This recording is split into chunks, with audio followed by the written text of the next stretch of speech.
Le 5 mars 2025, un acteur inattendu a frappé un grand coup dans l'univers de l'intelligence artificielle. Son nom, Manus.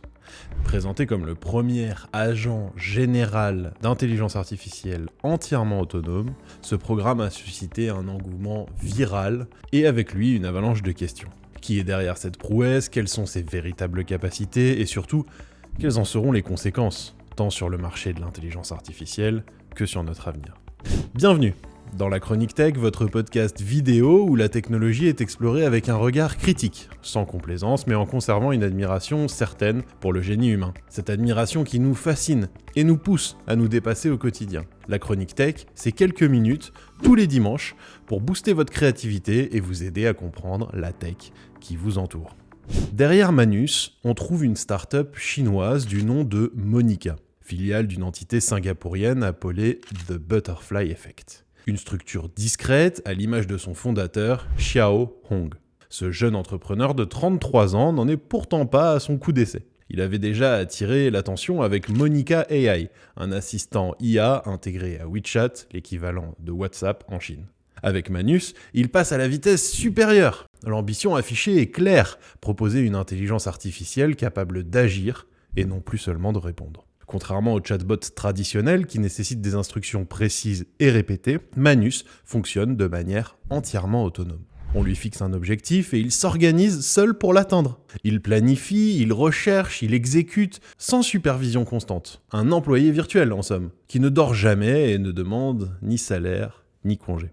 Sa conception repose sur une architecture multi-agents. Sous le capot, plusieurs modèles d'intelligence artificielle spécialisés travaillent ensemble. L'un recherche des informations, l'autre rédige, un troisième code, tandis qu'un dernier orchestre l'ensemble.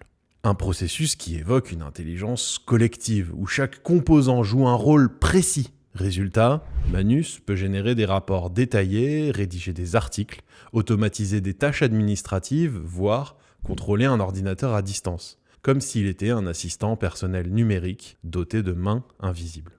L'annonce de Manus a évidemment fait grand bruit, et pour cause, elle intervient dans un contexte de compétition féroce entre la Chine et les États-Unis dans le domaine de l'intelligence artificielle. Depuis plusieurs années, Pékin mise sur l'intelligence artificielle comme moteur de sa puissance technologique. Avec Manus, la Chine ne se contente plus de rattraper son retard, elle propose quelque chose de radicalement nouveau. Un parallèle a immédiatement été fait avec DeepSeek, un modèle de langage chinois dont nous avions déjà parlé il y a quelques semaines et qui avait surpris l'industrie en rivalisant avec les meilleurs modèles d'OpenAI et de Google. Mais Manus va encore plus loin. Là où DeepSeek n'est qu'un chatbot, Manus se veut un agent exécutif, un véritable opérateur numérique autonome. L'impact potentiel de cette technologie dépasse largement le cadre des démonstrations spectaculaires sur les réseaux sociaux. Si Manus tient ses promesses, il pourrait bouleverser le marché du travail. Pourquoi embaucher un assistant humain si une IA peut accomplir ses tâches avec une efficacité décuplée? Faut-il voir dans Manus le signe avant-coureur d'une automatisation massive qui rendra obsolètes de nombreuses professions intellectuelles? Nous reviendrons d'ailleurs sur ce point dans l'épisode de la semaine prochaine. D'aucuns se réjouissent de cette avancée, y voyant un gain de productivité inédit. D'autres s'inquiètent de l'opacité qui entoure ce projet. Où sont stockées les données traitées par Manus? La Chine pourrait-elle exploiter cette intelligence artificielle pour collecter des informations sensibles ou privées? Dans un monde où la souveraineté numérique devient une préoccupation majeure, la montée en puissance d'un agent autonome piloté par une entité chinoise soulève d'inévitables questions. Mais au-delà des considérations géopolitiques, c'est l'aspect fondamentalement éthique qui interpelle. Un agent capable d'agir seul, sans supervision humaine directe, pose un problème majeur de contrôle.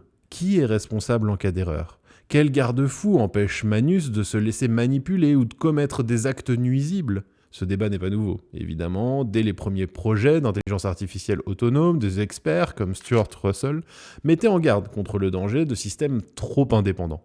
Incapables d'être arrêtés lorsqu'ils prennent une mauvaise décision, ces systèmes peuvent devenir dangereux pour leurs utilisateurs. Mais Manus n'est pas seul en lice. OpenAI expérimente en interne un projet similaire, baptisé Operator, dont nous avions également déjà parlé il y a quelques semaines. Tandis qu'Anthropic et Google développent eux aussi des systèmes capables d'enchaîner des actions complexes. Mais aucun d'eux n'a encore été déployé publiquement à grande échelle. Manus marque donc une étape clé Il est le premier à franchir cette frontière, ouvrant une brèche que d'autres ne manqueront pas d'exploiter. Alors simple effet de mode ou révolution durable, il est encore trop tôt pour le dire. Pour l'instant, Manus n'est accessible qu'en bêta privée, et ses performances réelles restent à éprouver sur le long terme. Son avenir dépendra de plusieurs facteurs, sa capacité à monter en puissance techniquement notamment, mais aussi la confiance qu'il inspirera aux utilisateurs et les régulations qui ne manqueront pas de venir encadrer ce type d'agent. Une chose est sûre, nous entrons dans une ère où l'intelligence artificielle ne se contente plus d'être un outil passif. Manus incarne cette transition vers une automatisation intelligente et proactive. L'enjeu n'est plus seulement de créer des modèles de langage performants, mais de bâtir des entités capables d'interagir avec le monde numérique de manière fluide et efficace. La Chine vient-elle de prendre une longueur d'avance sur l'Occident en matière d'IA autonome ? Ou bien assisterons-nous bientôt à une riposte des géants américains ? Ou qui sait, européens ? Une certitude demeure. Dans cette course effrénée, la maîtrise de l'IA devient un enjeu de souveraineté autant que d'innovation. Les prochaines années nous diront si Manus n'était qu'un pionnier éphémère ou le premier représentant d'une nouvelle espèce d'intelligence artificielle capable d'agir et non plus seulement de répondre. Merci d'avoir écouté la Chronique Tech. Nous vous incitons à nous laisser une note sur la plateforme sur laquelle vous nous écoutez ou nous regardez pour nous aider à rencontrer notre public. N'hésitez pas également à liker cet épisode et à vous abonner. Merci beaucoup et à dimanche prochain.